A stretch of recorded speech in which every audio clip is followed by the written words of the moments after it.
Hello! So here we go, the Xbox Series S versus the Xbox One X. Now the question of the hour is, should you upgrade if you have a One X to a Series S? I don't know. Let's find out. I think each one is going after a different type of gamer. For instance, the One X I think is focusing on quality, whereas the Series S is focusing on speed. So with the One X, the positives are, well, it has a dedicated disk drive, it natively runs up to 4K, 60 FPS, has 1 terabyte of internal storage. Even though it's a hard drive, it's still 1 terabyte. And while we flip the consoles around, you'll see on the back an optical port, which can come in handy with certain headsets. So what we'll also see on the back of the One X are the 2 HDMI ports. So technically, you can route your Xbox Series S through the One X and then out to your TV.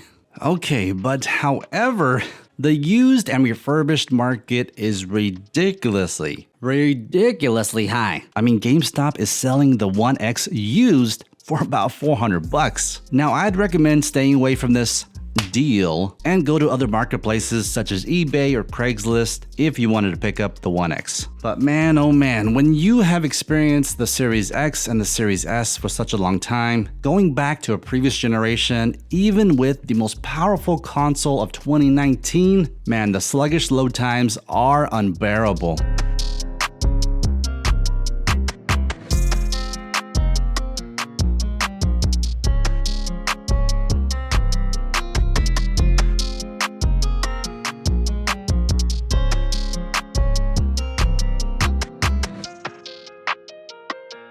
Not to mention, since this has an internal hard drive rather than an internal SSD, there's no quick resume. So every time you start a new game, the One X has to load it from the very beginning. So whereas the Series S, in next generation games optimized for the Series X and the S, well, you get the option whether you want the game to run in performance or quality mode. You know how I said earlier that the One X is just focusing on quality? Well, you don't get that option. So even if you wanted the high performance, the higher FPS, you don't get that. And you know how I said that GameStop had a deal for $400? Well, the Series S you can buy brand spanking new for $299. So if we do the math, that is about $100 less. Plus, you don't have to worry about all that filth that builds up in a console. Ew. So the Series S, yes, it cannot run natively 4K. However, it'll upscale to 4K. It'll run natively up to 1440p, which is 2K. This bad boy, it has quick resume. Switching from game to game is no longer an issue, whereas before, man, you could use the restroom, have lunch, and take a walk while your game is loading.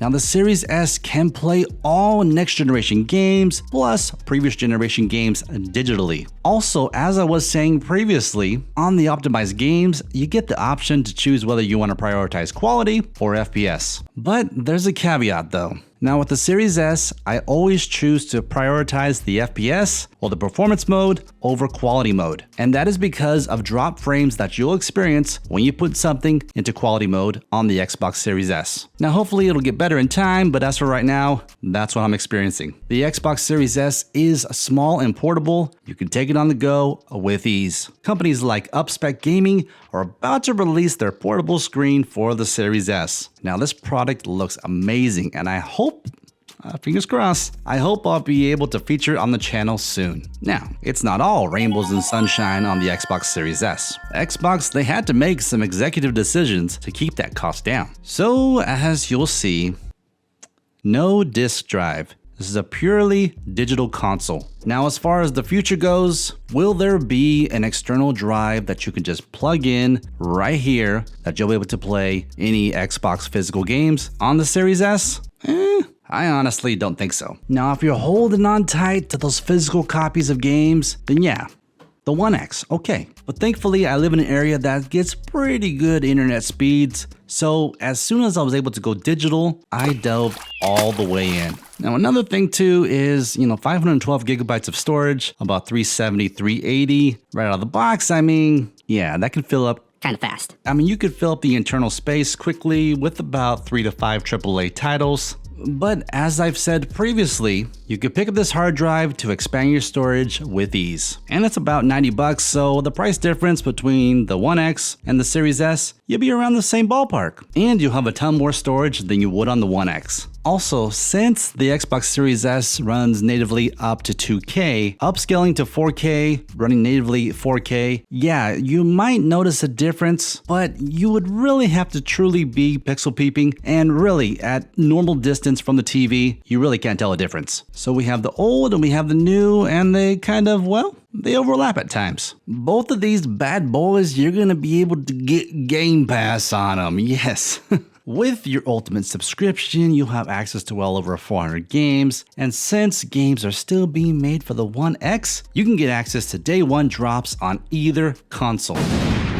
Also, cloud gaming is available on both consoles. Now, as long as you got a fast internet connection, you can jump into a game within minutes from either console utilizing the cloud service. Plus, since you're not downloading the game, all the data is stored in the cloud and will not affect the native storage on either device. So while we're talking about storage, the drive that I showcased a little bit earlier will work on the Series S as well as the One X. Now with that drive, you can play all the One X games, the 360 games, the original OG games directly off that drive. Whereas the games that are optimized for the Series S, you have to transfer the data from the external drive to the internal NVMe SSD when you want to play those games.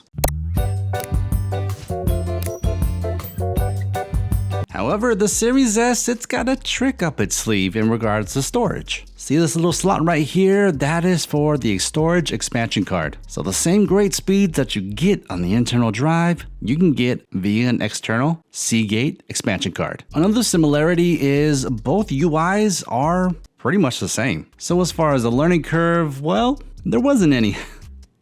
Because I've been playing the Series S since it came out day one. Another similarity would have to be the fact that you can walk into a store, pick up a Series S, you can walk into GameStop, pick up a One X, eBay, Craigslist.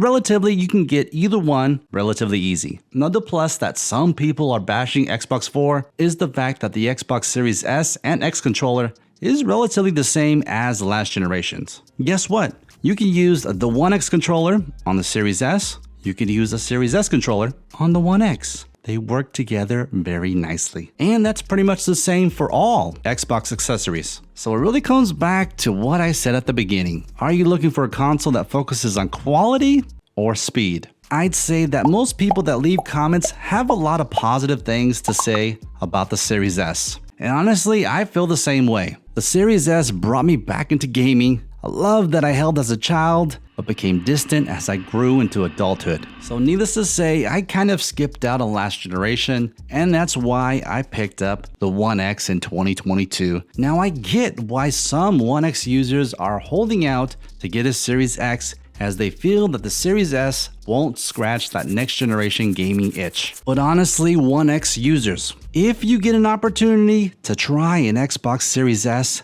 please take it, and please be honest with yourself to see if you still feel that way about the Xbox Series S not being next generation enough. If I were a betting man, I'd put money on it that most Xbox One X users will be pleasantly surprised by the Series S. But if you want to see how 2,000 plus gaming hours with the Series S changed my life, then go ahead and click or tap on the screen. And if you want to become a member, then go ahead and click that join button down below. But until next time, Handsome Nation, thank you and have a good one.